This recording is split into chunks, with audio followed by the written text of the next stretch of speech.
अपराध दो किस्म के होते हैं, एक जो अचानक से हालात की वजह से पैदा होते हैं, दूसरे जो सोची समझी साजिश के तहत किए जाते हैं, कानून को चैलेंज करके किए जाते हैं। यह केस दूसरे किस्म का है। देवरिया पुलिस थाने में जैसे मेरा तबादला हुआ, एक संगीन केस मेरे सामने है। जैसे इस केस की इंक्वायरी हम करते चले गए, हर कदम पे अपराधी हमें चुनौती दे रहा है।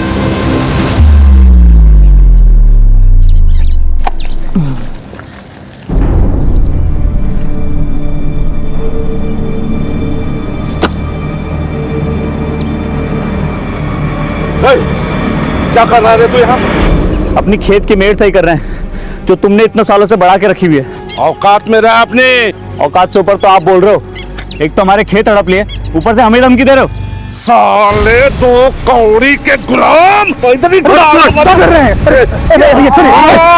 छोड़िए ना, आपको जैसा करना है वैसा कर लीजिए, हमको कोई परेशानी नहीं है। आप अपने हिसाब से मिड बांध लीजिए। क्या बाबूजी, आज फिर आप उन लोगों के सामने झुक गए? झुकने का बात नहीं है।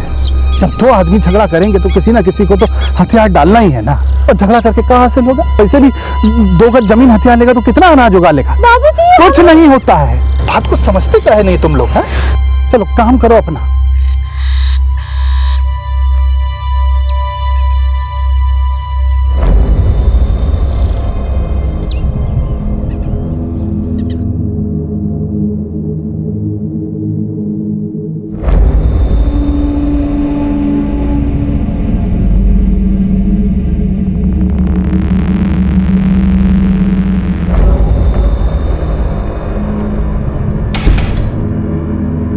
शुभा, क्या हुआ शुभा? नहीं हुआ इस बार भी।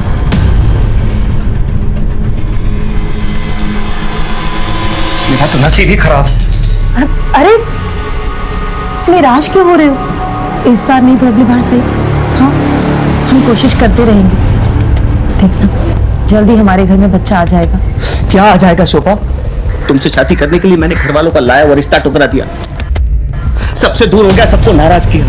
यहाँ रह रहा हूँ किराए के घर में। सोचा था उनकी नाराजगी दूर करने का सिर्फ एक रास्ता है कि मैं उनकी गोद में उनका पोता दे सकूं, ताकि हमारे रिश्ते सुधर सके। आप धीरज रखो, हम कोशिश कर रहे हैं ना। हाँ, और इलाज भी चल रहा है, हो जाएगा। कब हो जाएगा शोभा? 4 साल हो गए हमारी शादी को, 4 साल। अरे आप सुनो तो।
अरे आप इतनी जल्दी घर आ गए?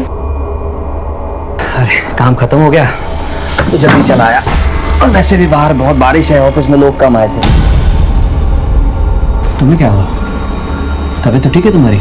नहीं कुछ नहीं, वो पता नहीं क्यों आज पेट में हल्का हल्का सा दर्द हो रहा है मेरे। क्या डॉक्टर क्या चले? अरे नहीं उसकी कोई जरूरत नहीं है। आप अभी भी ऑफिस आए और आप फ्रेश हो जाओ, मैं बाद में चली जाऊंगी। पक्का?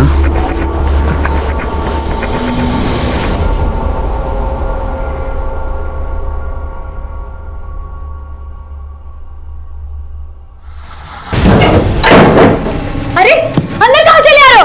अरे कौन है? क्या बनता तू? चल दूसरा बता तेरे काम में।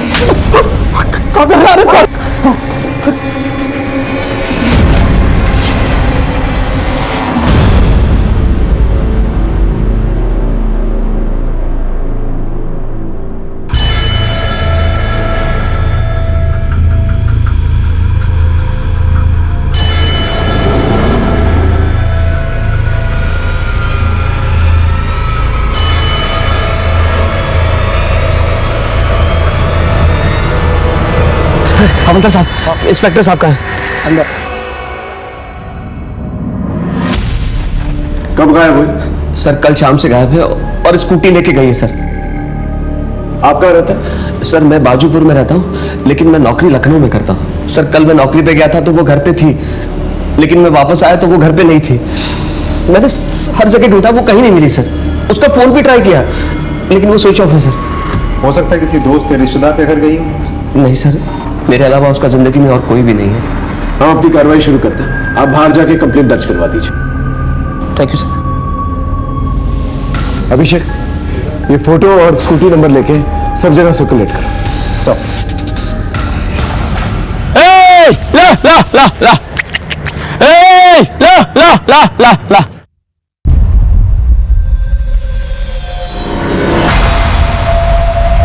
कौन कौन?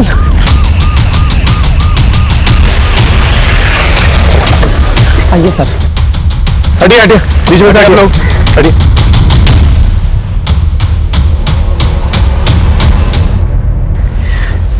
ये तो शोभा शर्मा है। Sir sir sir sir sir sir मैं थाने गया था, पता चला आपको एक डेड बॉडी मिली है। बहुत घबराहट हो रही सर, क्या हुआ? शोभा शोभा शोभा शोभा शोभा। आसपास अच्छी तरह से चेक करो, देखो क्या मिलता है। ओके बैठो।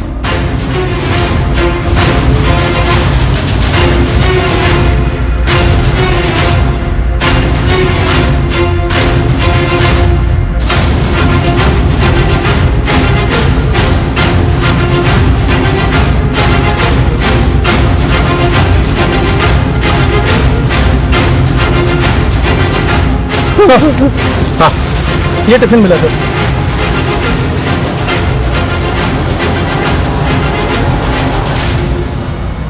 सर सर सर ये टिफिन और बैग हमारे घर का है सर।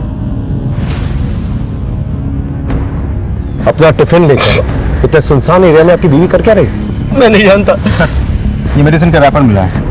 एंटी डिप्रेशन लगता है, किसी कीमदार औजार से वार किया गया है। बहुत ही बेरहमी से मारा गया है सर। इतनी दर्दनाक तरीके से कोई नफरत करने वाला ही मार सकता है। आपको किसी पे शक है? मैं क्या जानूं सर। सर यहाँ आसपास एक हाईवे है, कहीं ऐसा तो नहीं कि आते जाते किसी ने टारगेट बना लिया हो? हाँ, इस पूरे एरिया को स्कैन करो, बॉडी को पोस्टमार्टम के लिए भेजो। और हाँ, एक स्कूटी भी थी ना सर। देखो कहाँ डंप की गई। Okay sir.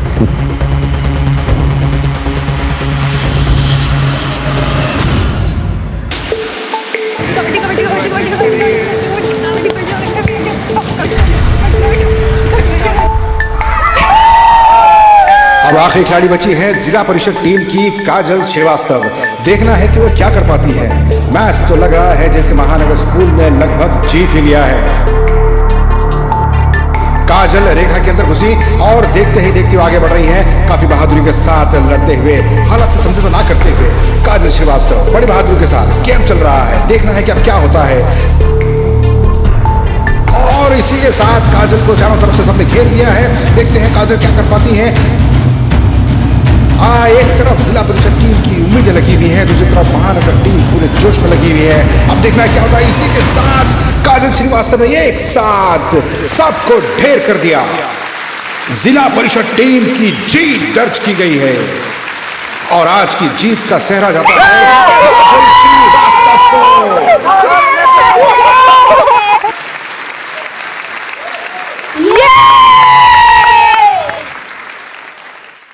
बहुत बढ़िया काजल, अब तुम सीधा डिस्ट्रिक्ट चैंपियनशिप की तैयारी में जुट जाओ। अगले ही संडे ना सिलेक्शन का कैंप लगने वाला है लखनऊ में, साथ चलो। सर दूसरे शहर में अकेले कैसे जा सकती हूँ? तुम अकेली थोड़ी ना हो, मैं हूं ना तुम्हारे साथ। एक साथ जाएंगे, एक साथ वापस आ जाएंगे। और तुम टेंशन क्यों ले रही हो? मैं समझाऊंगा तुम्हारे पापा को, तुम बस तैयारी करो। सवाल ही पैदा नहीं होता। अब से ये बचपना बिल्कुल बंद। तुम्हें जरा सा खेलकूद में हिस्से क्या लेने दिया? दुनिया की सैर पर निकल पड़ी। सर ये काजल के लिए एक सुनहरा मौका है स्पोर्ट्स में अपना करियर बनाने का। तुझसे बात की मैंने? तूने दिमाग खराब कर रखा है इसका। चल निकल यहाँ से। पापा एक बार सुन तो लो, सर क्या कह रहे हैं? चुप, मुझे कुछ नहीं सुनना है। और तू भी एक बात कान खोल के सुन ले, ये तेरा आखिरी साल है। जैसा तैसा अपनी पढ़ाई पूरी कर ले। सर अगर आपको ये टेंशन है कि काजल अकेले कैसे जाएगी, तो मैं जा रहा हूँ ना उसके साथ।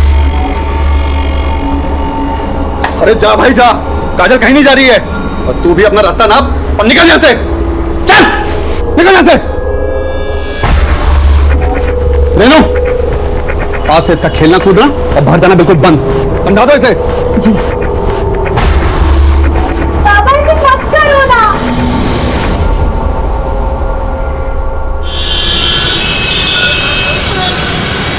और भैया काम मिला कि नहीं? अरे भाड़ में गया ऐसा काम, ये लोग देंगे काम, एक दिन हम देंगे इनको काम, देखना। कमलेश खिलाना। उधार बहुत ज्यादा हो गया है, पहले वो चुकता करो। रुक जा, देता हूँ। तो रुक जाइए, चाय पीना बाद में।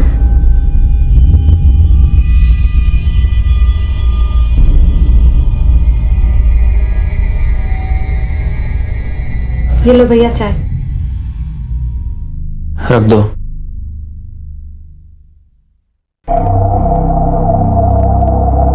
कहाँ घूम रहे थे सुबह से? कितना फोन किया हम आपको? घूम नहीं रहे थे, काम के लिए गए थे। अगर इतने ही लायक होते तो हमें आज ये दिन नहीं देखना पड़ता।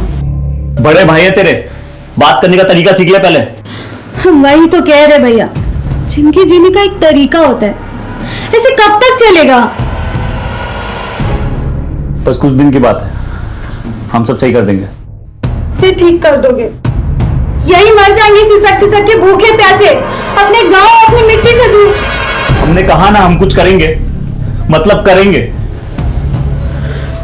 दिमाग मत खराब करो अब। ओके सर, जय हिंद। हाँ, हमारा अंदाजा बिल्कुल सही था। शोभा को नकल डस्ट है, फिर पोस्टमार्टम रिपोर्ट। सर यहाँ तक कि स्कल में भी छेद हो गए हैं और वार करने वाला राइट हैंडेड है। यानी कि जिसने भी मारा है बहुत ही स्ट्रांग आदमी है, यहाँ तक कि हड्डी तक में भी छेद कर दिया। लेकिन इतनी बेरहमी से कोई मारेगा क्यों? विनोद कह रहा था कि शोभा का कोई भी नहीं है। मेरे अलावा उसका जिंदगी में और कोई भी नहीं है। इस पति पत्नी के रिश्ते के बारे में पता कर, ये जानना बहुत जरूरी है कि आखिर शोभा से नफरत कौन करता है। सब साहब, शोभा अक्सर दोपहर में स्कूटी से कहीं जाती थी।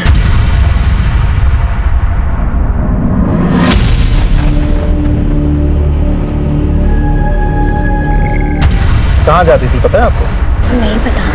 अच्छा एक बात बताइए, विनोद और शोभा के बीच आपसे रिश्ते कैसे थे? विनोद बहुत प्यार करता था शोभा से, लेकिन शोभा के गायब होने से एक दिन पहले मैंने उनके घर से झगड़े की आवाजें सुनी थी। मैं यहाँ हर कोशिश में लगा हूँ कि अपने परिवार को बच्चा दे दूँ, और तुम मुझे बेवकूफ बना रही हो। क्या सब कुछ बता दिया? देखो विनोद, मैं तुम्हें भी सब कुछ बताने वाली थी, लेकिन मुझे बहुत डर लग रहा था कि कहीं तुम मुझे छोड़ के ना चल जाओ। इतना बड़ा झूठ, इतना बड़ा झूठ। तुम मुझे बेवकूफ बनाती रही और मैं बेवकूफ बनता रहा। छी!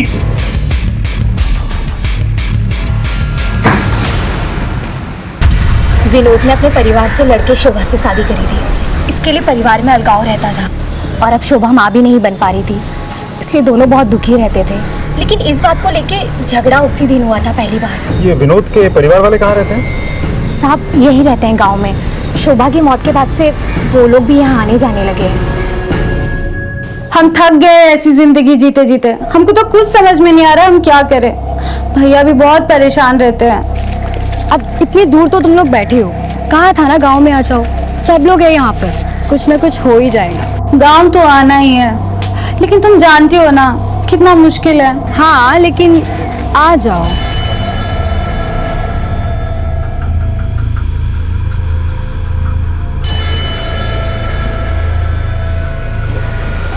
अच्छा मैं तुझे बाद में कॉल करती हूँ। हाँ हाँ ठीक है।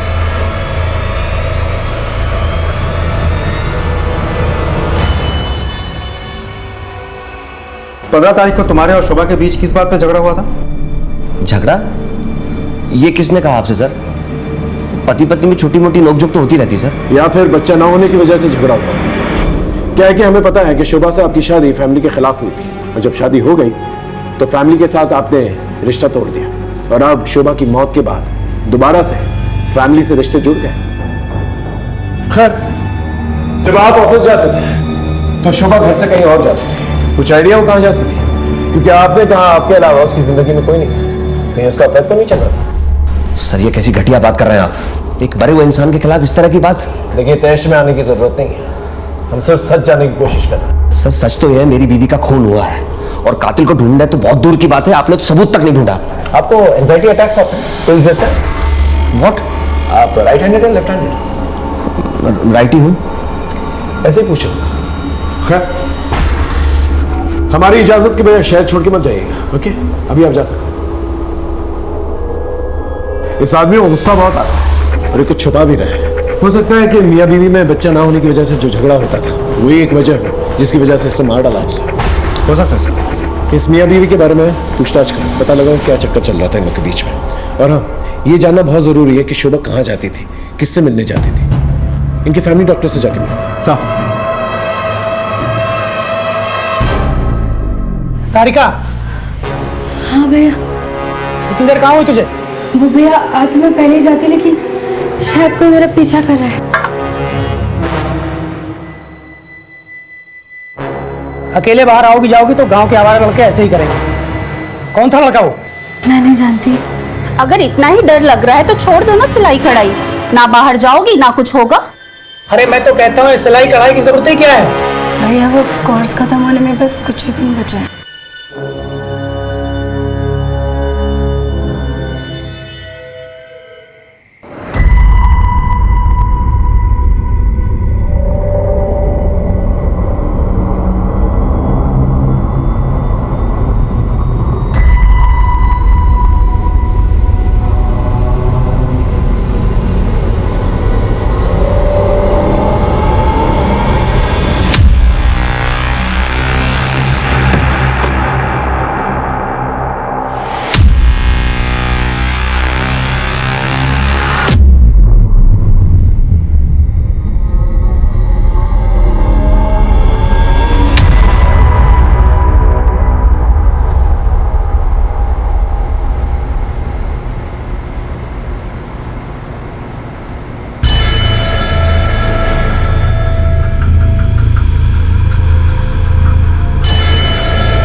जी सर, शोभा मेरे पास आई थी कुछ ही दिनों पहले।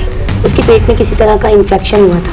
मैंने कुछ टेस्ट किए और उनकी रिपोर्ट्स भी चेक की। रिपोर्ट्स चेक करने के बाद मुझे पता चला कि शोभा अपने पति विनोद को धोखा दे रही है। कैसा धोखा? दरअसल सर, शोभा पहले से एक बच्चे की माँ थी और उसके बाद उसकी बच्चेदानी निकाली जा चुकी थी, जिसकी वजह से वो दोबारा प्रेग्नेंट नहीं हो सकती थी। मैंने शोभा से इस बारे में बात भी की थी। देखिए मैडम, ये बात सच है, लेकिन प्लीज आप विनोद को इसके बारे में कुछ मत बताइएगा। तुम भले ही अपने रिश्तों में धोखे का जहर घोल रही हो, लेकिन मैं अपने प्रोफेशन में बेईमानी कभी नहीं करूंगी। मुझे सब कुछ विनोद को सच सच बताना होगा।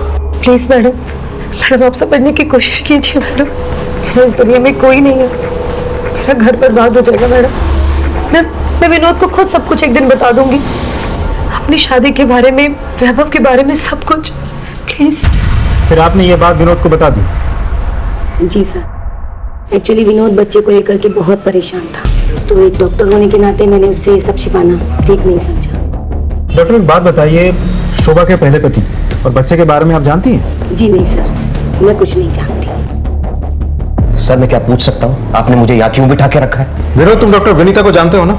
हम मिल चुके हैं उनसे और उन्होंने तुम्हारे झूठ के बारे में हमें बता दिया है। डॉक्टर विनीता ने शोभा के बारे में हमें सब कुछ बता दिया। उसकी पहली शादी, उसका पहला बच्चा और उसका कभी भी ना बच्चा होना। ये सब सुन के तुम्हें बहुत गुस्सा आया और तुमने उसे मार दिया या मरवा दिया। नहीं सर, सच तो यह है कि मैं आज भी शोभा से बेहद प्यार करता हूँ।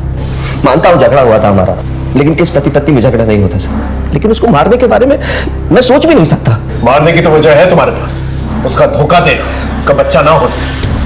उसका पहला बच्चा कहाँ है? उसके पति के बारे में क्या जानते हो? सर मैं सच बता रहा हूँ, मैं कुछ नहीं जानता, और जितना जानता था वो आपको मैं बता चुका हूँ। सर, पीसीआर से डेड बॉडी मिलने की खबर आई है।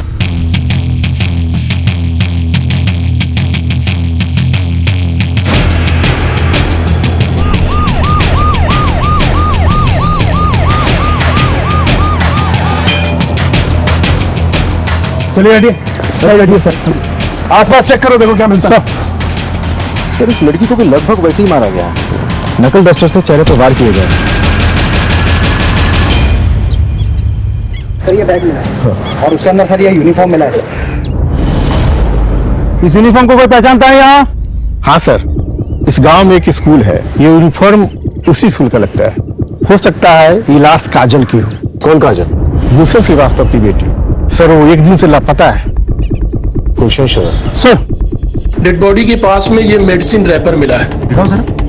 सर ये तो वही दवाई है जो हमें शोभा के मर्डर स्पॉट में मिली थी, और इस लड़की का चेहरा भी बुरी तरह से बिगाड़ा गया है। बॉडी को पोस्टमार्टम के लिए भेजो, देखते हैं रिपोर्ट में क्या आता है। सर एक काम करते हैं, इस मेडिसिन के रैपर को आसपास के मेडिकल शॉप में जाकर पूछताछ करते हैं, शायद हमें कुछ पता चल जाए। नॉट पॉसिबल अभिषेक, ये जो मेडिसिन है काफी कॉमन मेडिसिन है, काफी लोग इस्तेमाल करते होंगे इसका।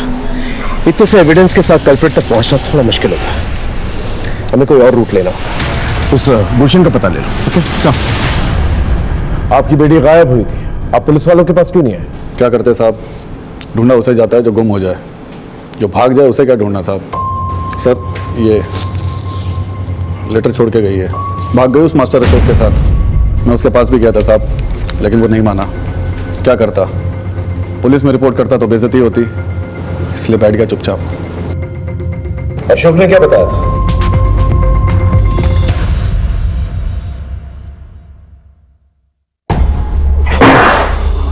अशोक, काजल कहाँ है? मुझे नहीं पता काजल का।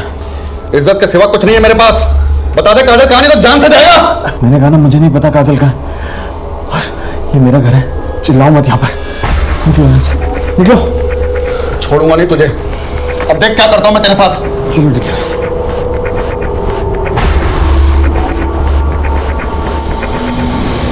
कहाँ रहता है ये कोच?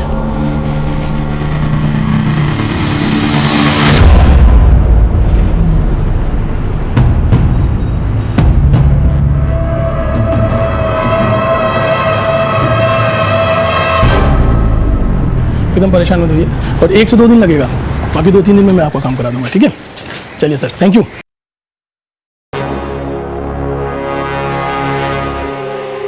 जी बताइए।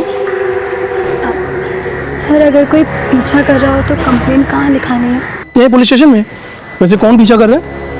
सर पता नहीं। उसका हुलिया याद है जिससे हम उसका स्केच बनवा सकें? नहीं सर। आप परेशान मत हो, एक हेल्पलाइन नंबर है, आप इसको नोट कर लीजिए। Thank you.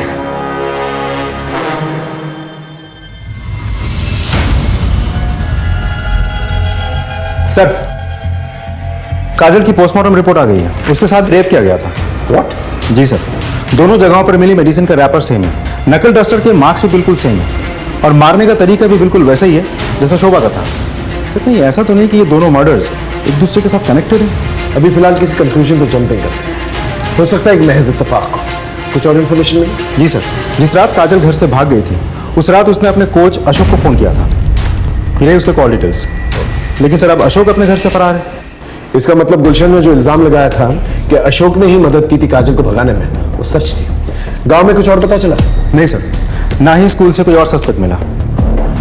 आसपास के पुलिस थानों में पता करो कोई सेक्सुअल ऑफेंडर है कि नहीं, उसका नाम रिकॉर्ड में जरूर होगा, और इस अशोक के बारे में पता करो। जी सर, हमारी टीम ने अशोक की फोटोग्राफ्स हर जगह सर्कुलेट कर दी है, ज्यादा दिनों तक वो बच नहीं पाएगा। उसके घर पे भी हमारी नजर है। दोनों ही केसेस में मोडस ऑपरेंडी एक जैसी थी, और चोट के निशान ये बता रहे थे कि एक ही किस्म का हथियार यूज किया गया था, लेकिन दोनों अलग अलग गांव होने की वजह से अलग अलग तरीके से छानबीन कर रहे थे हम लोग। शोभा की निजी जिंदगी और काजल की निजी जिंदगी सीधी नहीं थी, इसलिए हमने उनके परिवार के हर एक सदस्य पे नजर रखी हुई थी, और इसी छानबीन के दौरान एक ऐसा राज सामने आया जिसने हमारी केस की दिशा बदल दी। सर, ये रहा बच्चा, इसी का नाम वैभव है। ये शोभा का बेटा है। शोभा अक्सर इससे मिलने यहाँ आया करती थी। वैभव बेटा, कैसे है तू?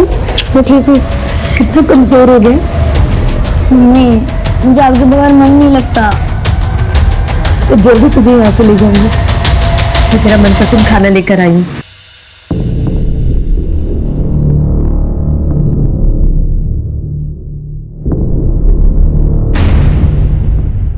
सर, शोभा ने कहा था कि उसने अपने पति से बात किया है कि वो इसे अपने साथ लेकर जाएंगे। क्या हुआ सर? क्या हुआ? चल चल बैठ बैठ बैठ, आराम से बैठ, हम तुझे बता रहे हैं क्या हुआ। पहले तू हमें ये बता, ये कौन? सर, ये तो मेरे दोस्त गुलशन की बेटी है सर। इसका मर्डर। क्या? मर्डर? बिल्कुल उसी तरह जिस तरह से शोभा का हुआ। लेकिन सर, आप ये मुझे क्यों बता रहे हैं? इसे पहचानता है? नहीं सर, इसे नहीं जानता मैं। ये शोभा का बेटा है जिसकी वजह से तूने शोभा को मार दिया। सर सच सच बता, उस दिन क्या हुआ? सर, मैं कसम खा रहा हूँ, मैं नहीं जानता था ये शोभा का बेटा है सर। उस दिन हॉस्टल जाते वक्त उसने हॉस्टल की वार्डन को सब कुछ बता दिया था कि उसने तुझे सब कुछ बता दिया। सच बोल। सर, वो मेरे दिमाग से निकल गया। बताया था उसने सर मुझे, मैं भूल गया सर। मुझे माफ कर दो विनोद, मैंने तुमसे कुछ चुप नहीं बोला, सिर्फ सच छुपाया विनोद। मेरी शादी पूरी तरह से बर्बादी थी। मेरा तुम वैभव को अपना लो विनोद, प्लीज। मैं वैभव को तुम्हारे पास ले आती हूँ विनोद। देखो, मना मत करना विनोद। लेकिन मैंने उससे ये कभी नहीं कहा था कि मैं उसे अपना लूंगा या वो उसे घर ले आए। तूने कहा नहीं, करके दिखाया। इसलिए जब शोभा बाहर निकली तूने उसे मार दिया या मरवा दिया, ताकि ना रहे वैभव और ना रहे वो, और तू दोबारा अपने माँ बाप की मर्जी से शादी कर सके। सर, चाहे तो आप सारी जिंदगी के लिए मुझे जेल में डाल दीजिए। मैं आखिरी वक्त तक यही कहूंगा कि मैंने शोभा को नहीं मारा, नहीं मारा, नहीं मारा।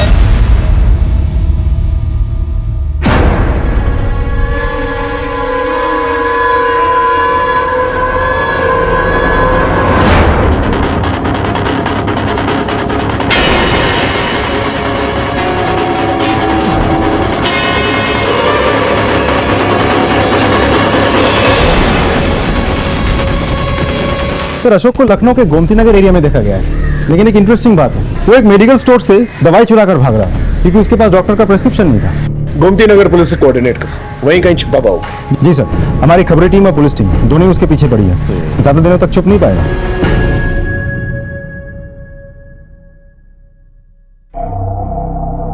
कुछ याद है इस घर का? हाँ भैया, कैसे भूल सकते हैं, एक ही याद थोड़ी ना इस घर में। अच्छा सुनो अंकिता, जी भैया। हम थोड़ा खेत का चक्कर लगा के आते हैं। और हाँ, घर से बाहर निकलना मत, यहाँ का माहौल ठीक नहीं है। जी भैया।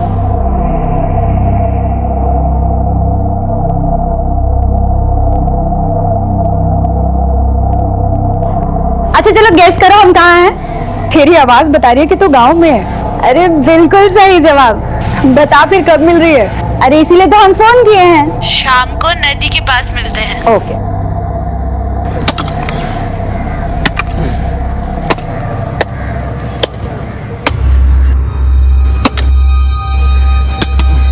अरे श्याम, अरे प्रणाम चाचा। कब आए? बस अभी आए। ये जो कुछ बचा है अपना, उसे बटोरने के लिए। बहुत अच्छे बेटा, ये जमीन बनाओ और अब यही रहो। यही सोचा है अब।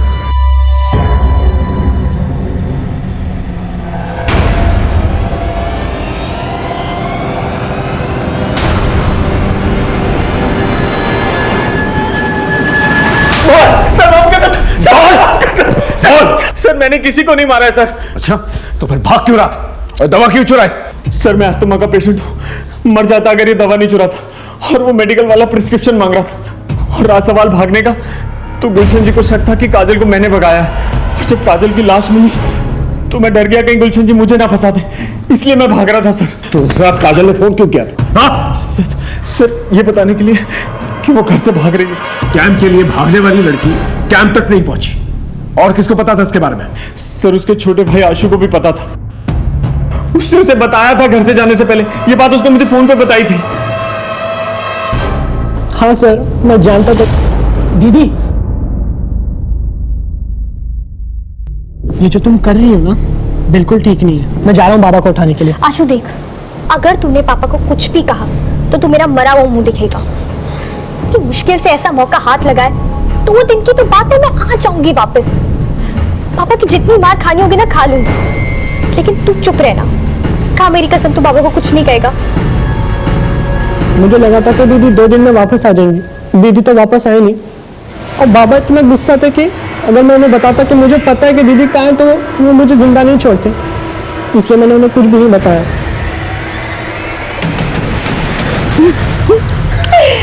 सब कुछ कितना बदल गया नहीं? तो सालों बाद आई है ना, इसलिए ऐसा लग रहा है। बदलता नहीं तो हम ऐसे यहाँ नहीं मिलते, वो तो है। लेकिन तू जा रहा क्या पे कैसे? भैया ने कहा गांव चलो तो चली आई, और अब हम यहीं रहेंगे। हाँ हाँ हाँ। अब अच्छा, अब मैं चलती हूँ, बहुत देर हो गई है। वैसे भी भैया ने घर से बाहर निकलने से मना किया है। हाँ, वैसे भी आजकल इस गांव के हालात कुछ ठीक नहीं है, तो एक काम कर, तू भी निकल और मैं भी चलती हूँ। ठीक है, बाय।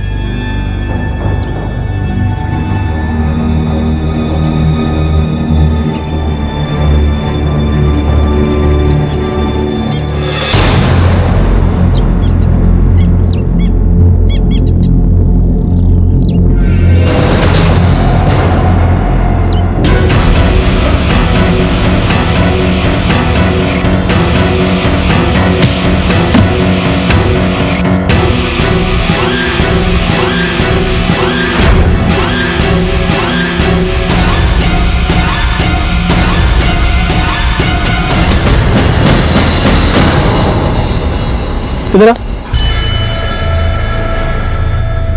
जी सर। इतनी रात को कहाँ जा रहा है? घर जा रहे सर। वैसे यहाँ आसपास खतरा बहुत है, कर क्या रहा है यहाँ पर? आगे आगे खेत है हमारे सर, वो देरी हो गई आज। अच्छा ठीक है, गाड़ी में बैठ लिया, छोड़ देता हूँ। जी जी सर।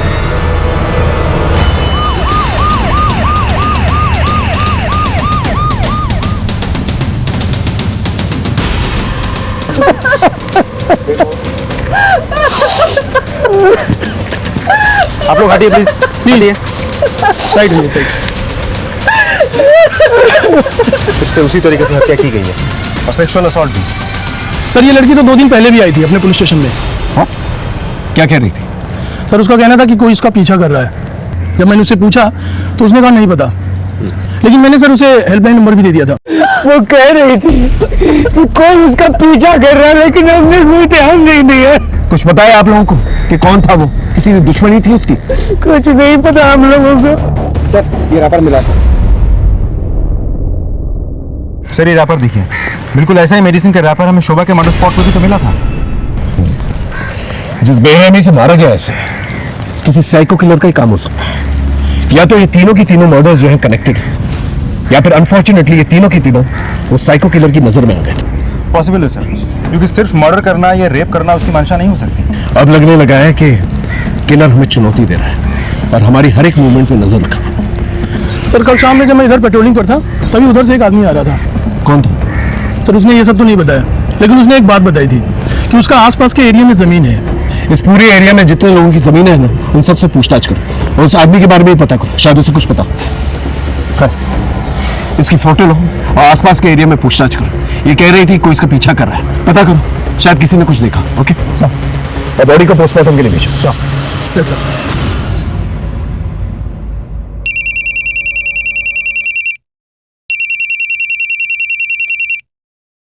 हेलो, सारिका की किसने हत्या कर दी?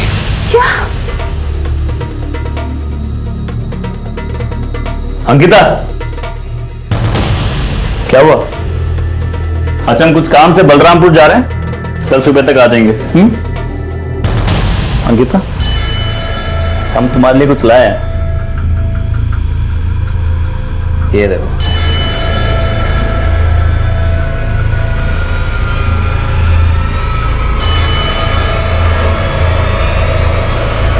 वैसे भी आजकल इस गांव के हालात कुछ ठीक नहीं है, तो एक काम कर, तू भी निकल और मैं भी चलती हूँ। क्या हुआ, पसंद नहीं आया? नहीं भैया, अच्छा है। हमें पता है तुम क्या सोच रही हो। यही सोच रही हो ना कि तुम्हारा नाम तो ए से आता है, फिर ये एस क्यों? सच बताए, हमने हमारे लिए लिया था, पर क्या है अब तुम रख लो। चलते हैं।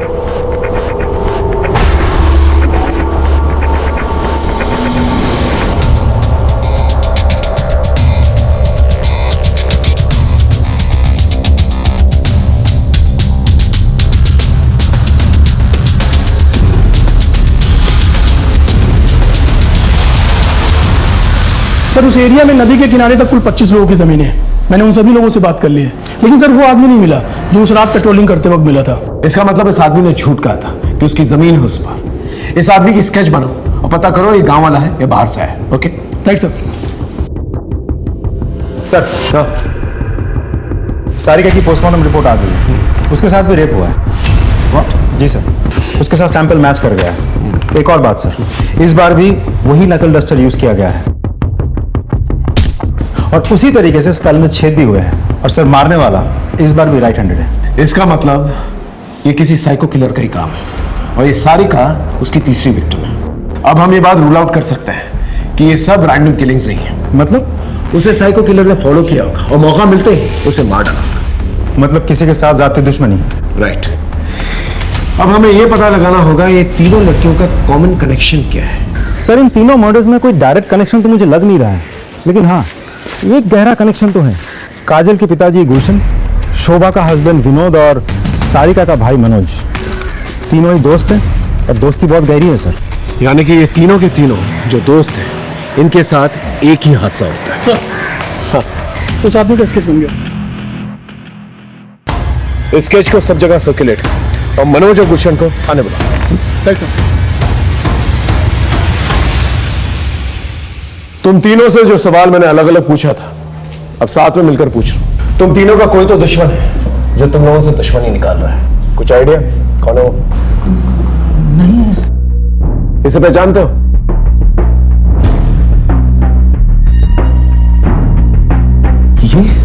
ये तो श्याम है। कौन श्याम? हमारे गांव का ही है, ओम साहू का बेटा। सर सालों पहले इसने गांव छोड़ दिया था, लेकिन सर हमें पता चला कि कुछ दिन पहले इसने गांव आना शुरू किया है। और सर जब से इसने गांव आना शुरू किया है तब से ऐसे कांड होने शुरू हो गए। तो हम बता रहे हैं हमें भी अभी तस्वीर देख के झटका लगा। आप लोग हमें ये बताइए आप लोगों का कनेक्शन क्या है इसके साथ और ये कहां मिलेगा?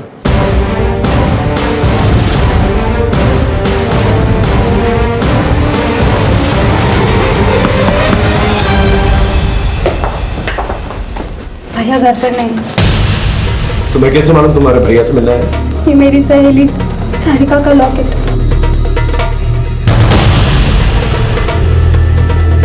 ये लॉकेट तो सारिका का है। शाम का है?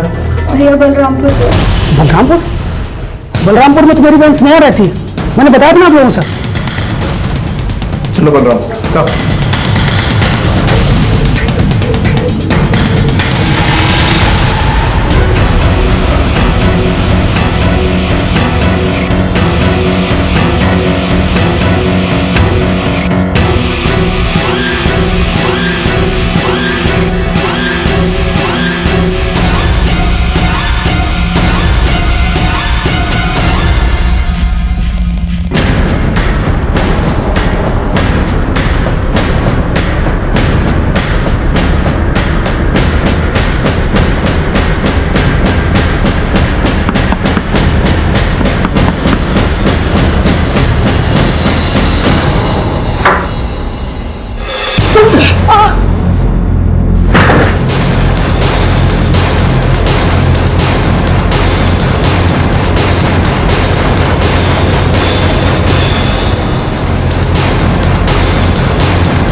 बहुत हो गए तेरे वेशी के, अब चल। और आप लोग क्यों आ गए?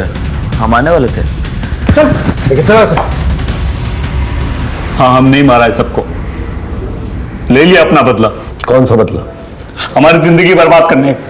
उस विनोद, गुलशन और मनोज ने मिलके 4 साल पहले स्नेहा को लेकर हमारी जिंदगी बर्बाद कर दी।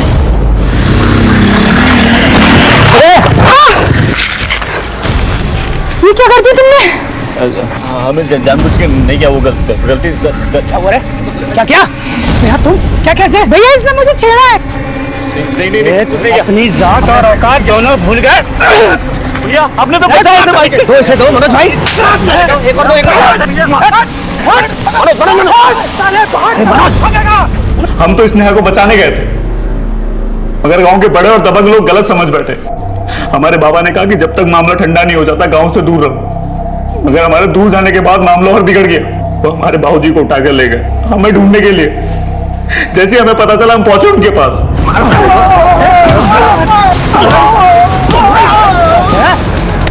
साले को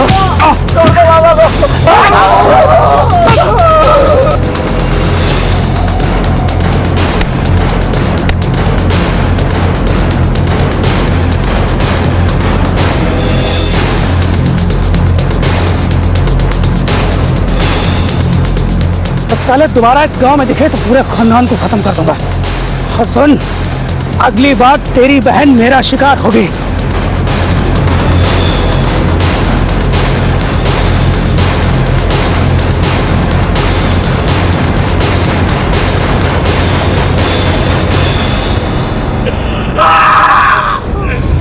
मारपीट से ज्यादा उन्होंने हमारे बाबा की दिल पे चोट पहुंचाई।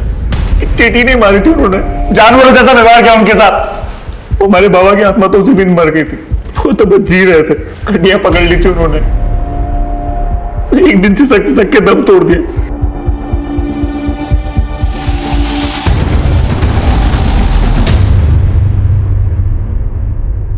गलती हमारी थी भी नहीं, फिर भी उन्होंने हमारे साथ साथ हमारे बाबूजी को भी सजा दी।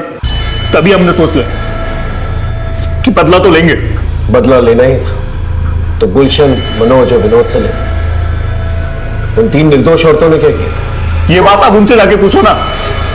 अगर उन्हें कोई बात करनी थी तो हमसे क्यों नहीं की? हमारे निर्दोष बाप को क्यों घसीटा बीच में? हम भी जताना चाहते थे उन्हें कि अपने सामने अपने को मरता हुआ देख के कैसा लगता है। फिर गुलशन की बेटी काजल को, हमारे बाबा की आत्मा को अब शांति मिल गई होगी। अब आप हमें फांसी दो या जिंदगी भर जेल में रखो, कोई फर्क नहीं पड़ता। फांसी तो तुझे होगी, लेकिन एक बात बता देता हूं तुझे, तूने जो किया है ना, उसकी वजह से तेरे बाबा की आत्मा को कभी भी शांति नहीं मिलेगी।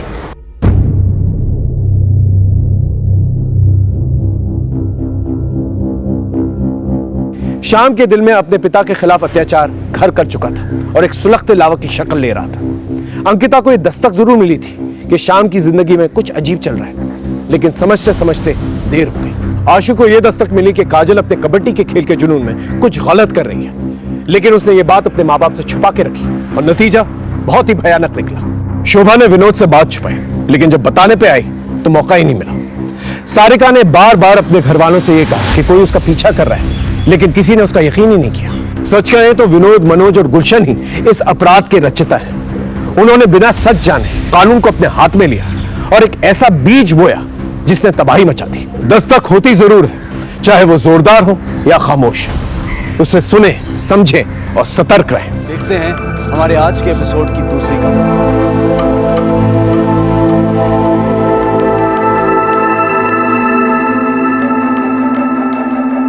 रुक जाओ।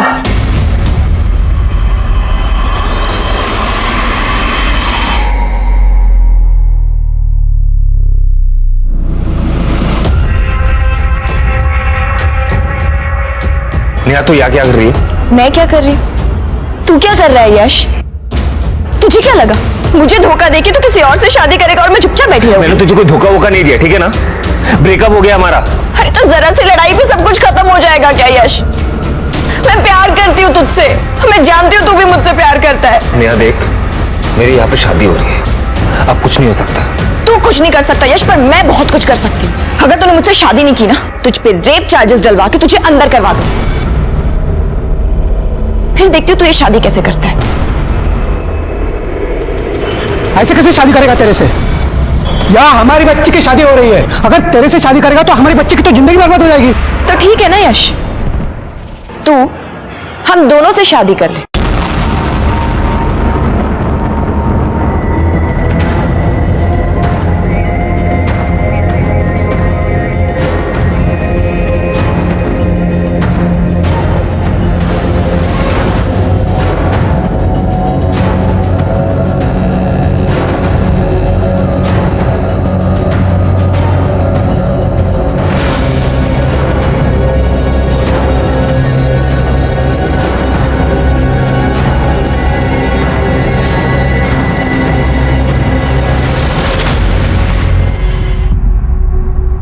नमस्कार, मैं senior inspector Rajesh Jadhav crime petrol Dastak के आज के इस भाग में आप सबका स्वागत करता हूं। आज से 1 साल पहले जब मैं पुणे के स्वारगेट पुलिस स्टेशन में पोस्टेड था, तब मेरे सामने 2 ऐसे केसेस आए थे जो बहुत ही चौंकाने वाले थे।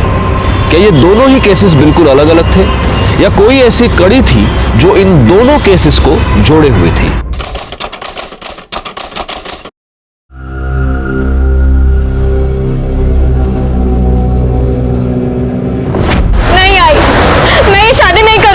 अरे तो क्या हो गया? लोगों की होती नहीं 2-2 शादियां? अरे बहुत सारे लोग करते हैं। तू पागल हो गया है क्या? क्यों मेरी बेटी की जिंदगी बर्बाद कर रहा है? तो क्या करे? तुम्हें और तुम्हारी बेटी को छाती पे बिठा के रखे।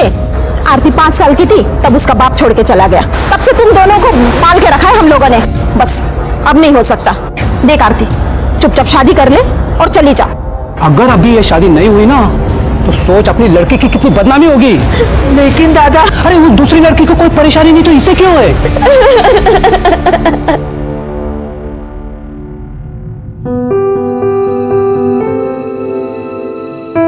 यश। क्या यश? तुम्हारा भी सही है नया, जब मन किया चली गई, जब मन किया वापस आ गई। अरे मैं लोगों को क्या मुंह दिखाऊंगा सोसाइटी में, ऑफिस में? आई एम सो सॉरी यश, मैं तुम्हारे पास रहना चाहती हूँ, तुम्हारे साथ रहना चाहती हूँ Yash. Yash, I love you. I am so sorry, please मुझे माफ कर दो। अभी प्लीज मत रो। तुम जानते हो मैं तुम्हें रोते हुए नहीं देख सकता, राइट? हाँ, देखो मैं भी तुमसे बहुत प्यार करता हूँ। अब जो हो गया सो तो हो गया है ना। तुम, मैं और आरती, हम तीनों इस बंधन में बंध चुके हैं और हमें अब ये बंधन निभाना पड़ेगा यश। मुझे लगता है इस वक्त तुम्हें आरती के पास जाना चाहिए।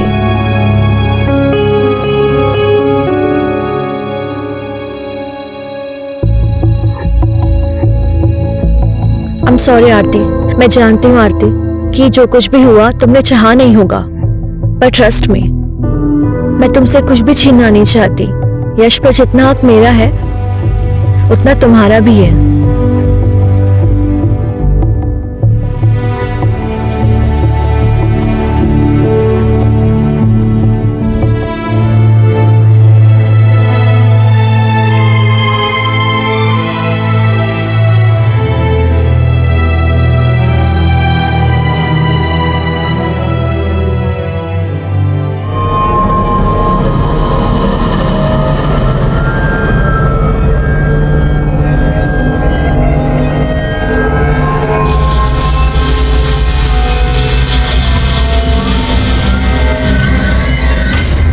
क्या यार नेहा, पति की भक्ति में सब काम वाम छोड़ दिया क्या? एक्टिंग करते करते ना मुझे एक्टिंग करने की आदत हो गई है। और यहाँ जो पति पति का खेल चल रहा है ना, तो देख, इसमें बहुत बड़ा ट्विस्ट आने वाला है।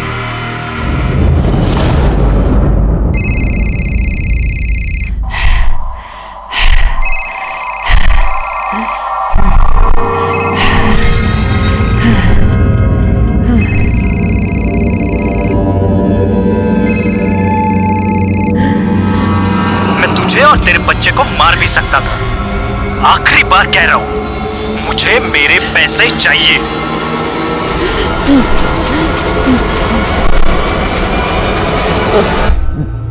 हेलो माँ।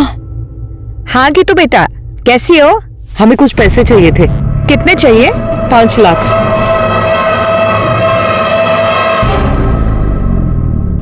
हाँ, हम तैयार हैं, तुम बस जल्दी से आ जाओ, फिर चलते डिनर पे तीनों।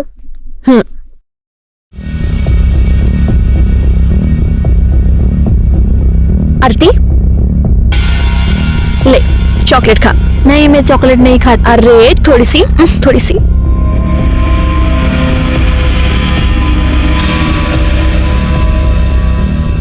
तुझे पता है तू कितनी सुंदर है? ये तेरी आंखें, ये तेरे लिप्स, तेरी स्किन। अरे शर्मा गई? अपनी सुहागरात पे भी ऐसी शर्माई थी क्या? रुक जा, सोचने दे। शर्माई तो थी, सब देखा था मैंने। ये आप क्या कह रही हैं? हाँ, कह नहीं रही हूँ, एक सेकेंड।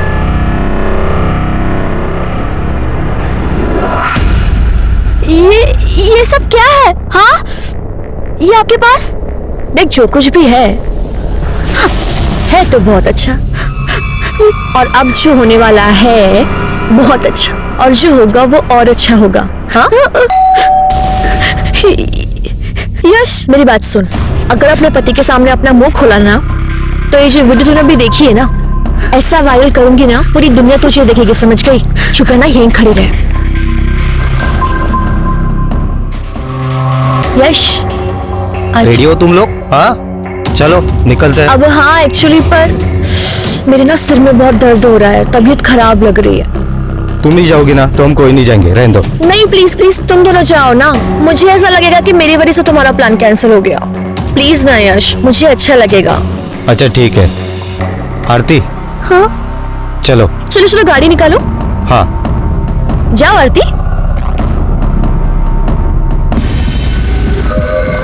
देखा ना तूने, मैं कैसे तुझे तेरे पति के साथ अकेले जाने दे रही हूँ? मैं कबाब में हड्डी नहीं बन रही हूँ, मैं तुझे ऐसे ही खुश रखूंगी।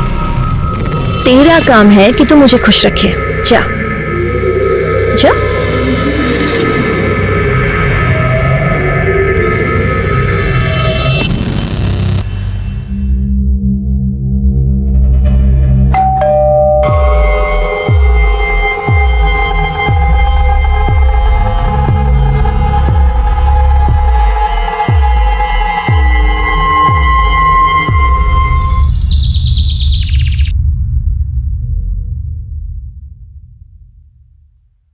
मैडम जी, अरे दरवाजा खुला ही है।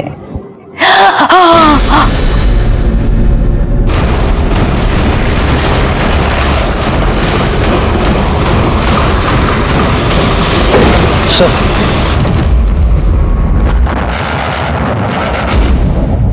चेक करो, कोई इंजरी मार्क्स है क्या? चलो चलो पीछे चलो। सर,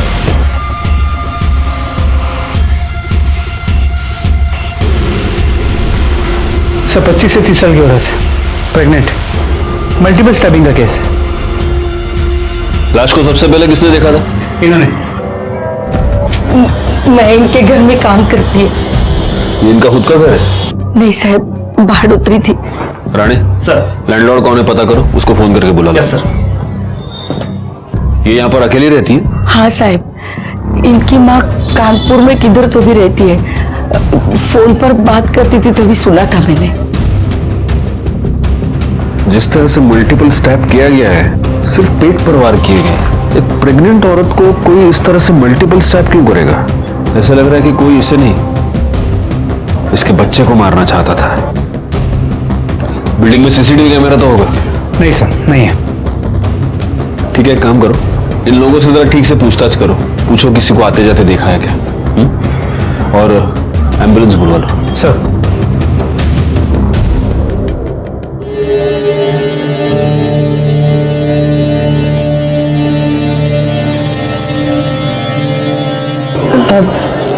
यश, मैं एक बात बोलूं? बोलो ना। तुम जब रात को आरती के साथ होते हो ना, मुझे बहुत जलन होती है, बट तुम जब मेरे साथ होते हो तो मुझे गिल्ट होता है। ऐसा कुछ नहीं हो सकता कि तुम हम दोनों के साथ रहो? मेरा मतलब है एक ही कमरे में एक साथ हम तीनों। ये क्या कह रही हो? यश, हम मॉडर्न जमाने से है ना, मॉडर्न सोच रखते हैं, तो इसमें बुराई क्या है? जब हमें पता है कि हम तीनों को साथ में ही रहना है जिंदगी भर, तो इसमें कोई बुराई नहीं है ना।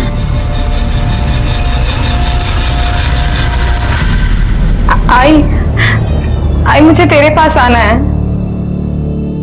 मुझे यहाँ कुछ भी ठीक नहीं लग रहा है। बेटा तू जानती है ना यहाँ क्या हाल है।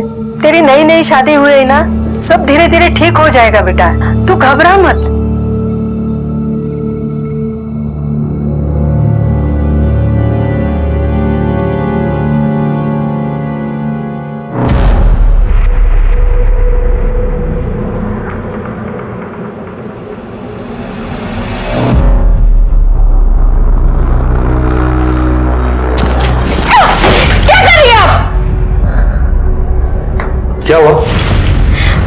यश, यश मुझे आपसे कुछ बात करनी। अब यश, वो हमने उस बारे में बात की थी ना, मैंने बताया आरती को, इसे उसी सिलसिले में कुछ पूछना है, तो बोला आरती।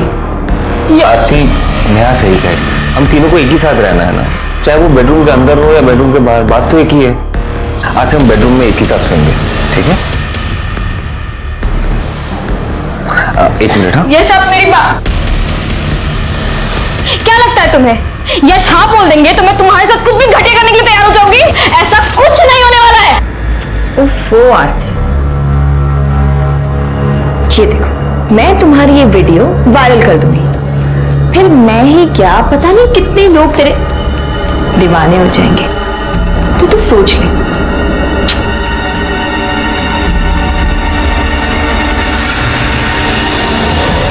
साहिबा वो किसी से ज्यादा बात नहीं करती थी। साहब वो औरत मुझे बिल्कुल भी ठीक नहीं लग रही थी। तू क्या बात कर रहा है गीतिका मैडम के बारे में? साहब ये कुतरा ना मैडम को अकेली देख के बहुत परेशान करता था। कैसी है तू? बड़ी अच्छी खुशबू आ रही है किचन से। हमें बहुत नींद आ रही है। अरे हाँ, ऐसी हालत में तो आराम करना चाहिए। वैसे बड़ी दिक्कत होती है ना, ये सब अकेले संभालती है। बुला लेना इसके बाप को अब। बस एक बार हाँ करता हूँ, मर्द की सारी जरूरत मैं पूरी कर दूंगा। शर्म नहीं आ रही आपको? वहां मरने वाले हैं। एक दिन तो दारू पी के भी घर में घुसा था। क्या रे? चोरी हमारा, निकल जाए यहाँ से। बस एक बार हाँ बोल दे, मैं निकालता हूँ तुझे सोसाइटी से। हाथ छोड़। तूने इनका हाथ कैसे पकड़ा? चल निकल इधर से। छोड़ूंगा नहीं तुझे। तू क्या करेगा? तुम दोनों को नहीं छोड़ूंगा मैं। चल। ये झूठ। साबिन, साबिन बिल्कुल झूठ बोल रहे हैं सब। बाजू लगा ला। सब मैं सच बोल रहा हूँ। ये औरत के तरीके आते हैं मुझे। चल चल। गायकवाड़, सोसाइटी में सीसीटीवी कैमरा नहीं है, जरा बाकी लोगों से ठीक से पूछताछ करना और गीतिका की कॉल रिकॉर्ड्स और मोबाइल लोकेशन निकलवाना। सर।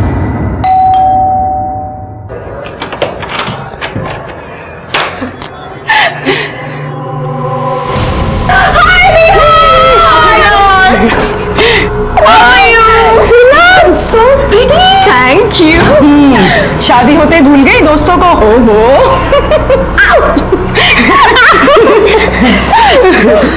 ये वही है ना तुम्हारे साजन की सहेली? ओके आरती, सी ये दोनों मेरी बहुत पुरानी और बहुत अच्छी दोस्त हैं। ये है नुपुर और यही ना। इफ यू डोंट माइंड तो मेरे फ्रेंड्स के लिए चाय नाश्ता बना दोगी please? Come, girls, come sit. साहब इसमें मेरी कोई गलती नहीं है साहब। तो कोई औरत ही ऐसी होगी तो मर्द क्या करेगा? आदमी तो कुत्ता होता है साहब। सारे मर्द कुत्ते नहीं होते, लेकिन कुछ कुत्ते तेरे जैसे जरूर होते हैं। समाज में रहकर भलाई का मुखौटा पहनकर घटिया काम करते हैं। सब मुझसे गलती होगी साहब। साहब जब वो बार बार बाहर के मर्दों से मिलती थी तो मैंने सोचा कि मैं भी एक चांस ले लूं। और जब तू वो चांस नहीं ले पाया तो तूने उसका मर्डर कर दिया। मैं सच कह रहा हूँ साहब, मैंने उसे नहीं मारा साहब। तेरे जैसा घटिया आदमी तो कुछ भी कर सकता है। राणे, डांडल तेल लाओ लेना। साहब मैंने उसे नहीं मारा, मैं साहब सच कह रहा हूँ साहब।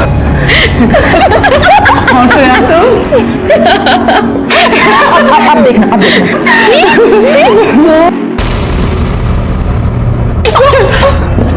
शर्म नहीं आती आप लोगों को ऐसी घटिया हरकत करते हुए?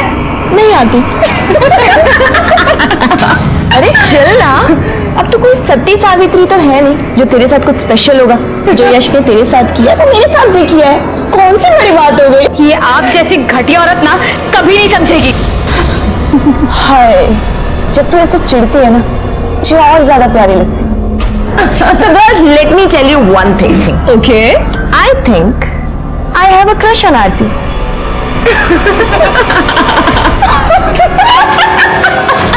अरे नहीं नहीं नहीं नहीं, बारिश में तो मैं वड़ा पाव खाता ही नहीं हूँ। और सुनो, तुम भी मत खाना। हाँ, मंगाना मत घर पे कुछ भी। चलो रखता हूँ मैं फोन अभी। Okay okay, bye bye. हाँ गायकवाड़ बोलो। सर, गीतिका के घर के आसपास पूछताछ की, लेकिन किसी ने गीतिका के घर किसी को जाते नहीं देखा। लेकिन हाँ, कई लोगों ने यह बताया कि कोई आदमी है जो गीतिका के घर बार बार जाता था। वो शरद भी यही कह रहा था। सर, गीतिका की मोबाइल लोकेशन और कॉल डिटेल्स देखो गायकवाड़। सर, गीतिका ने आखिरी कॉल सिद्धार्थ आप्टे को किया था। जब वो पहली बार यहाँ फ्लैट लेने आई थी ना तो अपने पति के साथ आई थी। उसके बाद तो उसका पति गायब ही हो गया। सिद्धार्थ आपके तो उसका पति है? पड़ोसियों ने बताया था। जी सर। जरा फोन लगा उसको।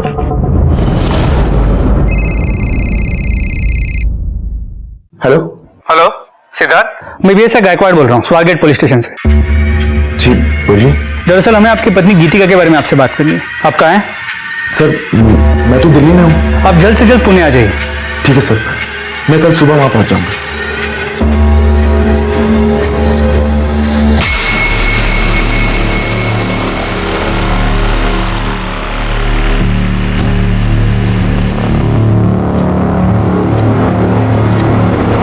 सर ये दिल्ली में, कल सुबह तक पुणे आ जाएगा। कोई और नंबर है क्या? देखो कुछ नंबर्स है सर, इनमें से एक कानपुर का नंबर है। ये शरण बता रहा था कि उसकी माँ कानपुर में रहती है, शायद उनसे बात करती होगी। और कोई है? और एक है किसी अमन का नंबर है। एक काम करो, गीतिका की माँ को फोन करके इन्फॉर्म करो, और ये अमन और सिद्धार्थ दोनों के कॉल डिटेल्स, मोबाइल लोकेशन निकालो। सर स्ट्रॉन्ग है ना? एक मिनट। यश आ गए तुम? अब मुझे ना मिलवाना है किसी से। अरे अरे क्या कर रही है? पहली मुलाकात में डराएगी क्या मेरे पति को? यश ये दोनों ना मेरी बहुत पुरानी और बहुत क्लोज फ्रेंड्स हैं। ये है ना और ये है नुपुर। ये दोनों पुणे में ना बैंक पीओ एग्जाम्स के लिए आई हैं।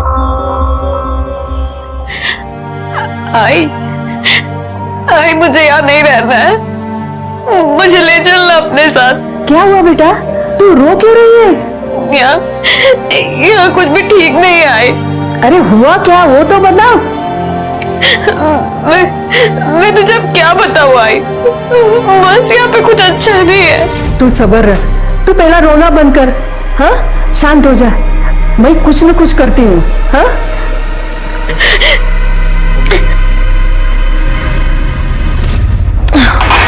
मेरा हो गया, I'm done. I'm going guys. Carry on. मेरा भी हो गया। Enjoy guys.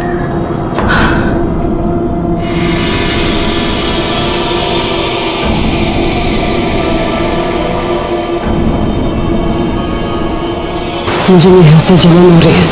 आप बहुत हैंडसम हैं। तो ठीक है ना? अब ठीक हो?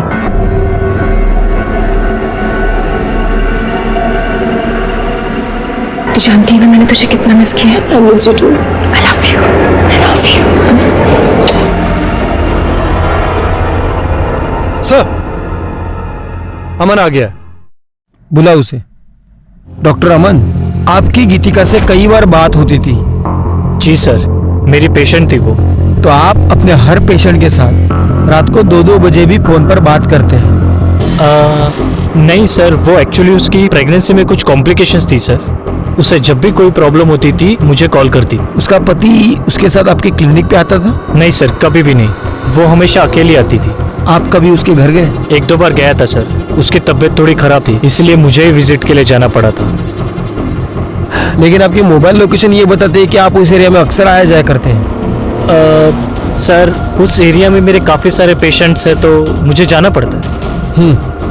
ठीक है, आप जा सकते हैं। अगर जरूरत पड़ी तो हम आपको वापस बुला लेंगे। जी थैंक यू। गायकवाड़, गीतिका की माँ और सिद्धार्थ का क्या हुआ? सर गीतिका की माँ से फोन पर बात हुई, वो पहुंची रही है। और सिद्धार्थ ने बताया था कि वो दिल्ली में पुणे आज सुबह ही आ जाएगा, तो ऑन द वे होगा। पीएसआई आने को फॉलो अप करने को बोल दिया है। सर सिद्धार्थ का फोन बंद आ रहा है सर। सर मैंने उसके सारे डिटेल्स निकाले सर, वो दिल्ली नहीं गया है सर। कल रात जब इनसे उसकी बात हुई वो पुणे में ही था, उसके बाद से उसका फोन बंद आ रहा है सर। सर मैंने उसके नंबर से उसकी लोकेशन ट्रेस की। जिस रात गीतिका का खून हुआ उस रात उसकी लोकेशन वहीं पर थी। गायकवाड़, फौरन उसके घर जाके पता करो। सर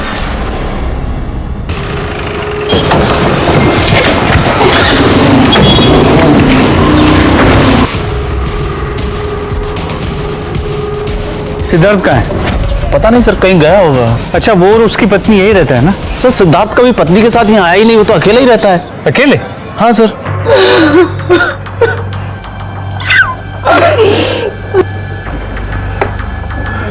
आपकी बेटी बच्चे की मां बनने वाली थी, प्रेग्नेंट थी, और ये बात उसने आपको बताई नहीं? उसकी तो शादी भी नहीं हुई थी।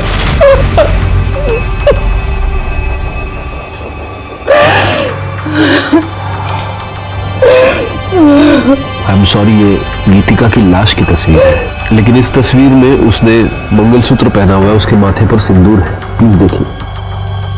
हमें नहीं पता ये सिंदूर, ये मंगलसूत्र इसने क्यों पहन रखा है। हमें सिर्फ इतना पता है कि इसकी शादी नहीं हुई थी। लेकिन ये जहां पर रहती थी वहां पर लोगों को यही पता था कि वो शादीशुदा है। इनफैक्ट उसका पति सिद्धार्थ फ्लैट दिलवाते वक्त उसके साथ था। सिद्धार्थ? लेकिन वो तो उसका बॉयफ्रेंड था। और बेटा क्या करते हो? आंटी मैं सॉफ्टवेयर इंजीनियर हूँ। अरे वाह, मैं गीतू को बुलाती हूँ। गीतू, लड़का तो बहुत अच्छा है, बोल तो शादी की बात कराओ। क्या माँ, आप भी? हमने कितनी बार उससे कहा कि अगर सिद्धार्थ तुझे पसंद है तो तू उससे शादी कर ले, लेकिन हर बार टालती रही। कहती थी अभी मुझे एक दूसरे को जानने का समय चाहिए। देखिए, आपकी बेटी के साथ जो भी हुआ है उसका मुझे बेहद अफसोस है। वैसे गीतू कुछ दिनों से बहुत परेशान थी। उसने फोन पर 5 लाख रुपए मांगे थे। इतने पैसों की उसे क्या जरूरत थी? राम जाने, मेरी बच्ची को मारने वाले को भगवान बहुत बड़ी सजा देगा, बहुत बड़ी सजा देगा।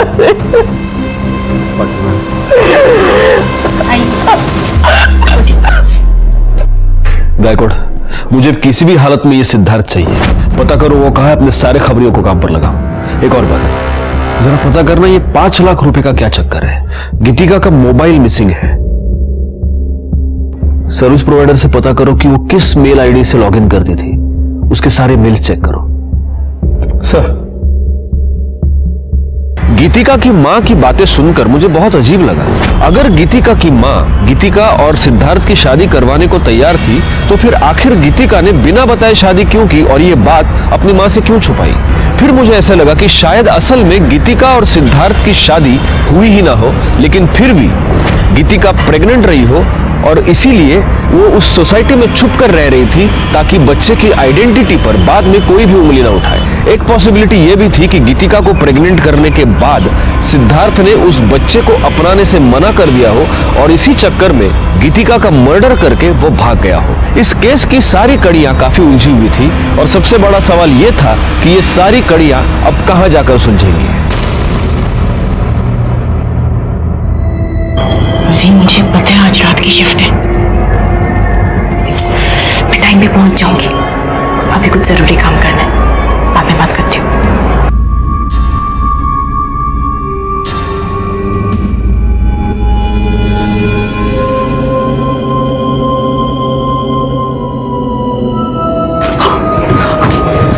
तू यहाँ पे क्या कर रही है? यश तेरा मेरे कमरे में इंतजार कर रहा है, तू उधर जा। मुझे अभी यश के साथ नहीं होता यार, मजा तो मुझे तेरे साथ आता है। ये सब भी हो जाएगा। हाँ? अभी मैं जितना बोल रही हूँ तू उतना कर। अभी तुझे तो सच क्यों नहीं कहती कि तेरा इंटरेस्ट अब उसमें आ गया है? सुन, ये ना मेरा खेल है, मेरा जैसे मन करेगा ना मैं खेलूंगी। तुझसे जितना कहा है मैंने उतना कर।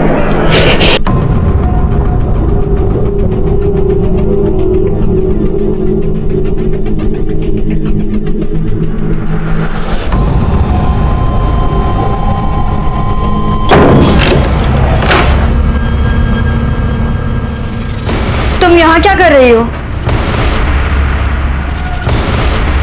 वही कर रही हूँ जो इतने टाइम से मैं करना चाहती हूँ।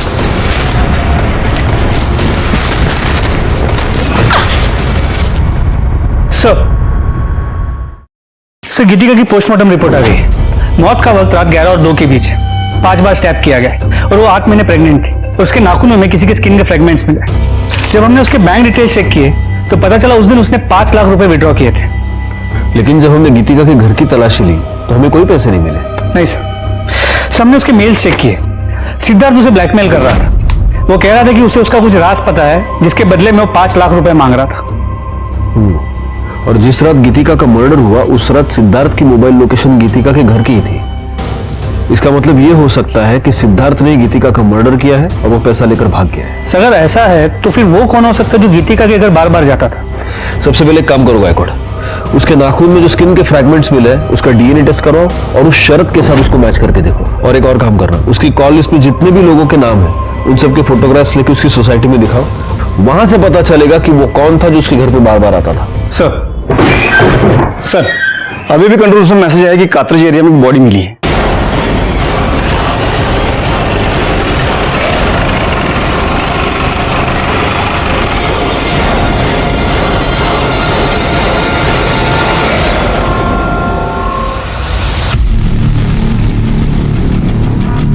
बॉडी को सबसे पहले किसने देखा? मैंने देखा। मैं यहाँ से गुजर रहा था तो अचानक मैंने यश लाश को देखा तो तुरंत मैंने आपको फोन कर दिया। पाटिल मैडम, बॉडी पे कोई निशान या कुछ और? कुछ नहीं सर। गायकवाड़, मुझे नहीं लगता मारने से पहले इसे मोलेस्ट या रेप किया गया है। देखो गले पर निशान है सिर्फ, मतलब गला दबाकर खून हुआ है।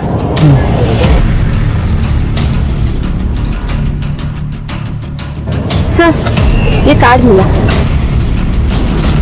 जूनियर आर्टिस्ट यूनियन, लड़की का नाम नेहा है। इस पर इसका एड्रेस है, घर वालों को फोन करो और इस पर फोन नंबर भी है, उससे इसके कॉल डिटेल्स और मोबाइल लोकेशन निकालो। आसपास पता करो किसी और ने आते जाते कुछ देखा है क्या।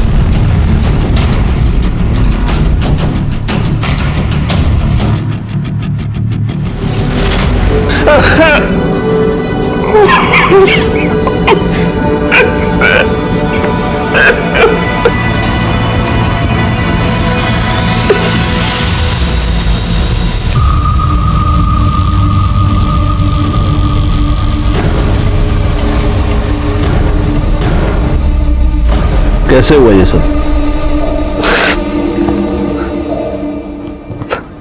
पता नहीं सर, यह जूनियर आर्टिस्ट का काम करती थी, अक्सर नाइट शिफ्ट हुआ करता था।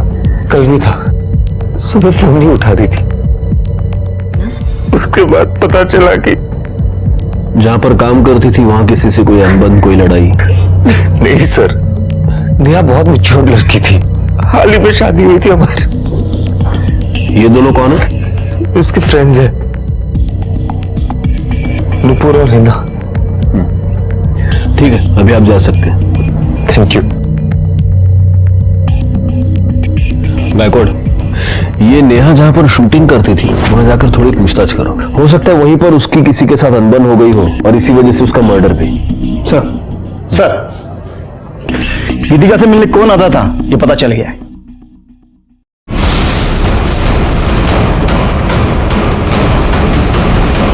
तुमने हमसे ये झूठ बोला कि तुम गीतिका से मिलने सिर्फ 2 बार गए थे, जबकि सच ये है कि तुम अक्सर वहां जाया करते थे।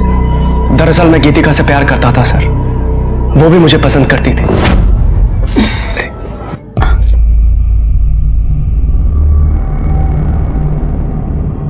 थैंक्स। कोई और भी है जो तुम्हारे बारे में सोचता है? एक बार हाँ कह दो, शादी करना चाहता हूँ तुमसे। हम तुमसे पहले भी कहे ये नहीं हो सकता।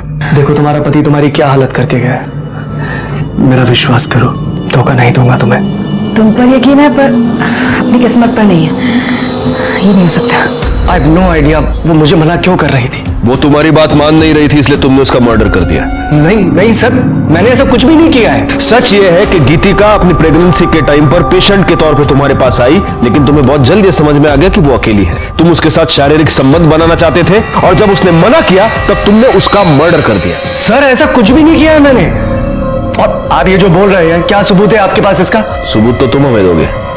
गायकवाड़, इसे ले जाओ और इसे अच्छी तरह से पूछताछ करो और गीतिका के नाखून में जो फ्रेगमेंट्स मिले हैं उससे इसका डीएनए मैच कराओ। ले जाओ इसे। सर मैं आपको बोल रहा हूँ सर मैंने कुछ नहीं किया है। सर मेरी बात सुनिए।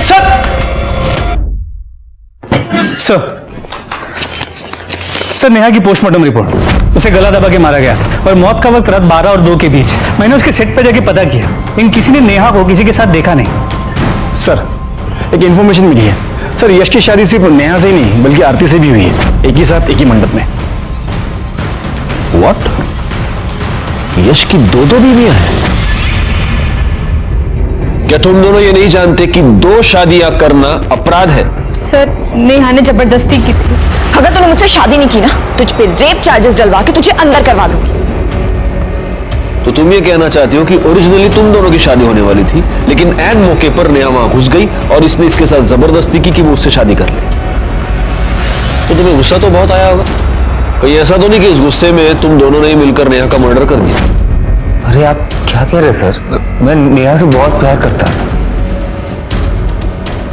शादी के बाद तो मैं आरती के पास जाना भी नहीं चाहता था। तो नेहा ही थी जो मुझे बार बार कहती थी कि आरती के पास जाओ।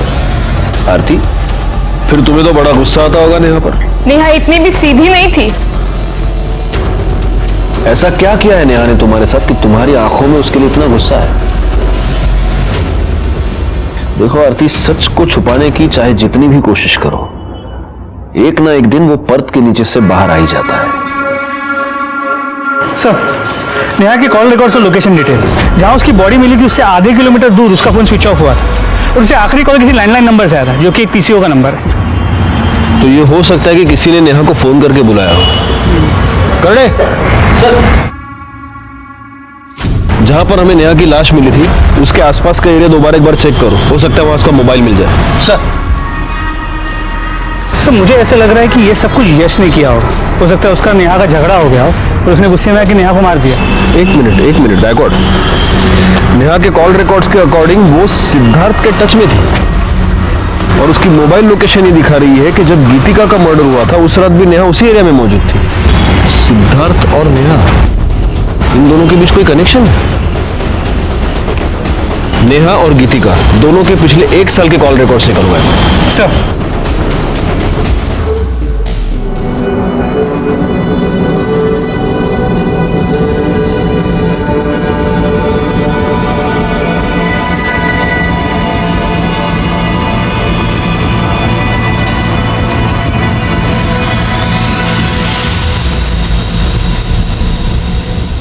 गीतिका और नेहा के 1 साल के रिकॉर्ड चेक किए। एक इंपॉर्टेंट बात ये पता चली है कि ये दोनों 6 महीने पहले तक रेगुलर टच में थे। इतना ही नहीं, गीतिका हिना और नूपुर के भी टच में थे।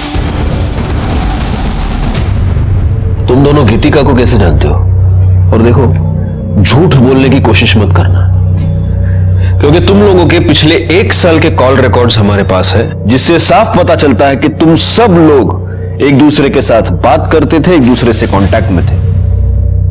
हाँ, तो कैसे जानते हो गीतिका को? सर, गीतिका हमारे साथ हमारे फ्लैट में रहती थी। बड़ी अजीब बात है। तुम्हारी एक और फ्लैटमेट नेहा, उसका मर्डर हो चुका है और अब तुम्हारी ये पुरानी फ्लैटमेट गीतिका, उसका भी मर्डर हो चुका है। कैसे टर्म्स थे तुम्हारे? Sir, normal. और नेहा और गीतिका, उनकी आपस में लड़ाई होती थी? नहीं सर। तो फिर जिस रात गीतिका का मर्डर हुआ उस रात नेहा गीतिका के घर के आसपास क्या कर रही थी? ये सिद्धार्थ, ये गीतिका को ब्लैकमेल क्यों कर रहा था? गीतिका ने सिद्धार्थ की पहचान अपनी सोसाइटी में उसके पति के तौर पर करवाई थी। और ये मत कहना कि तुम लोग सिद्धार्थ को नहीं जानते, क्योंकि तुम्हारे कॉल रिकॉर्ड से ये साफ होता है कि तुम दोनों भी सिद्धार्थ को जानती थी, तुम्हारी भी उससे बात होती थी। क्या है ये सब चक्कर? हाँ सर, हमारी सिद्धार्थ से बात होती थी, लेकिन सिद्धार्थ गीतिका का पति नहीं था। वो सिर्फ हमारी हेल्प कर रहा था, जिसके हम उसे पैसे देते थे। कैसी हेल्प?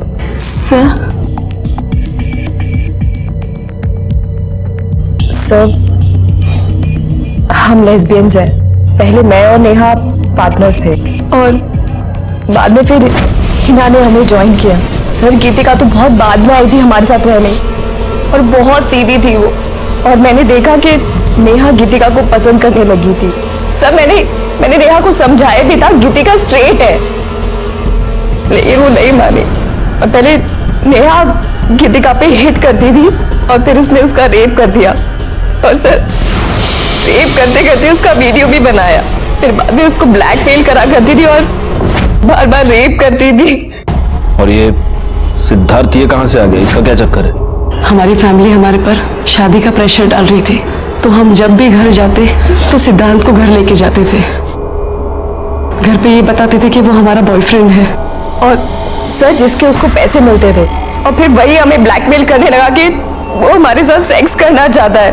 और फिर नेहा ने सिद्धार्थ को गीतिका दे दी और फिर वो उसको ब्लैकमेल करने लगा और उसको रेप करने लगा। किस तरह की लड़कियां हो तुम लोग? सच में हमने कुछ नहीं किया, वो सब नेहा करती थी। तो जिस रात गीतिका का मर्डर हुआ, नेहा उसके घर के आसपास क्या कर रही थी? सिद्धार्थ गीतिका को किस बात पर ब्लैकमेल कर रहा था? सर हमें वो सब नहीं पता, बस हमें ये पता है कि गीतिका सिद्धार्थ के साथ प्रेग्नेंट हो गई थी और ये बात जब नेहा को पता लगी तो नेहा ने गीतिका को बहुत फोर्स किया कि वो अबॉर्शन करा ले और उसको धमकियां भी देती थी कि वो वीडियो वायरल कर देगी। लेकिन सर गीतिका इस बच्चे को नहीं मारना चाहती थी और हमारा पूरा ग्रुप टूट गया। फिर नेहा ने यश से शादी की और हमें यहाँ बुलाया। सर हमें आगे नहीं पता। राणे मैडम घेऊन जाना, जाइए। चलो सर क्या लगता है? अभी तो ये सब कुछ नेहा पर डाल रही है और नेहा अपनी सफाई देने के लिए बा नहीं सकती। एक काम करो गायकवाड़, गीतिका के नाखून में जो स्किन के फ्रैगमेंट्स मिले हैं उससे नेहा का डीएनए मैच करके देखो। उससे कम से कम ये तो साफ हो जाएगा कि गीतिका का मर्डर नेहा ने किया है या नहीं। सर जहाँ पर नेहा का फोन बंद हुआ था वहाँ के झाड़ियों के अंदर कीचड़ में मोबाइल मिला है, ये अभी बंद है, ये शायद नेहा का हो सकता है। एक काम करो, इस फोन को चार्जिंग पे लगा दो, देखो शुरू होता है क्या। सर आणि करडे ते बुटाला गाण लागले, साफ करा। हो सर। सर गीतिका और नेहा की डीएनए रिपोर्ट्स। सर गीतिका के नेस में नेहा की स्किन ट्रेसेस मिले। इसका मतलब गीतिका का मर्डर नेहा ने किया, लेकिन फिर नेहा का मर्डर किसने किया? Excuse me. हाँ बोला। क्या काम पर? सर मैंने कुछ नहीं किया सर। तूने कुछ नहीं किया? तो जिस रात गीतिका का मर्डर हुआ उस रात तेरी मोबाइल लोकेशन उसके घर के पास कैसे दी? हाँ सर मैं वहां गया था सर, लेकिन सर मेरे पहुंचने से पहले गीतिका मर चुकी थी सर। तू गीतिका को ब्लैकमेल क्यों कर रहा था? सर वो गीतिका ने मुझसे कहा था कि मैं कुछ दिन तक उसका पति बन के रहूं तो वो मुझे 5 लाख रुपए देगी। सर बाद में उसने कहा कि उसके पास पैसे नहीं है सर। तो तूने गीतिका से पैसे लिए और उसका मर्डर कर दिया? मैं तो बस अपने पैसे लेने के लिए वहां पे गया था सर। जैसे ही मैं वहां पहुंचा फिर मैं डर गया था सर, मैं वहां से भाग गया। सर मुझे नहीं पता सर कि गीतिका को किसने मारा सर। गीतिका को नेहा ने मारा, या मैं यूं कहूं कि तूने और नेहा ने मिलकर मारा। सर गीतिका के मर्डर में मेरा कोई लेना देना नहीं है सर। तो तू नेहा से कॉन्स्टेंटली टच में क्यों था? जिस रात गीतिका का मर्डर हुआ उस रात भी तुमने नेहा से बात की? सर वो मुझे लगा कि गीतिका मुझे पैसे नहीं देगी तो मैंने नेहा को ब्लैकमेल करना शुरू कर दिया कि गीतिका के बदले वो मुझे पैसे दे दे, नहीं तो उसके बारे में मैं सबको बता दूंगा। तो तूने गीतिका को नहीं मारा? नहीं सर। और नेहा? तूने नेहा को ब्लैकमेल करना शुरू कर दिया, नेहा ने तुझे पैसे नहीं दिया और इसलिए तूने नेहा का मर्डर कर दिया। सर मुझे पता भी नहीं है कि नेहा मर चुकी है सर। हाँ नेहा मर चुकी है और तूने उसे मारा है, लेकिन तू ऐसे नहीं बताएगा। करडे राणे जब तक मुंह ना खोले धोते रहो इसे। सर नेहा के फोन का डेटा रिकवर हो गया, उसमें यश और आरती के सुहागरात की वीडियो है और नेहा ने जो आरती का रेप किया था वो वीडियो भी है।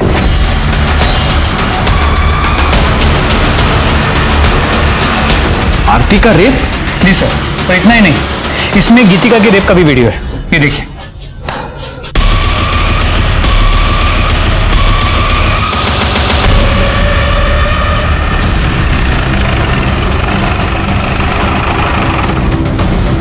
तो आरती नेहा ने तुम्हारा रेप किया और इसलिए तुमने नेहा का मर्डर कर दिया?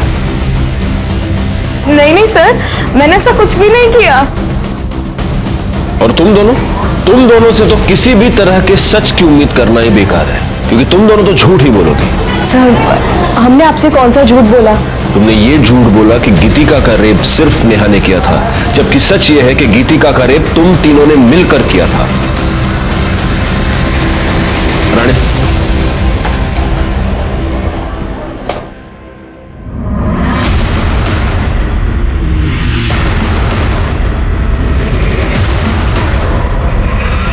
इस घर का सर्च वारंट है हमारे पास, हम इस घर की तलाशी लेनी है। चला लगा कमला।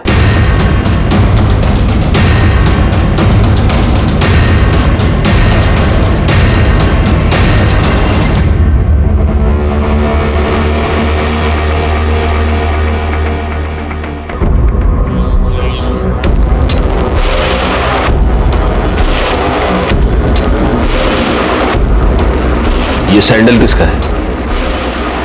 सर ये तो नुपुर की है।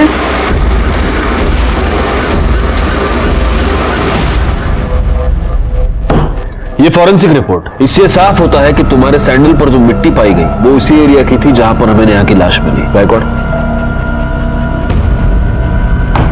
उस एरिया में एक कैमरा है, इसकी सीसीटीवी फुटेज। इस फुटेज में तुम्हारी गाड़ी वहां से पास होती हुई साफ दिखाई देती है उसी वक्त जब नेहा का मर्डर हुआ। नुपुर, अब ये तो साफ हो गया है कि तुम ही ने नेहा का मर्डर किया।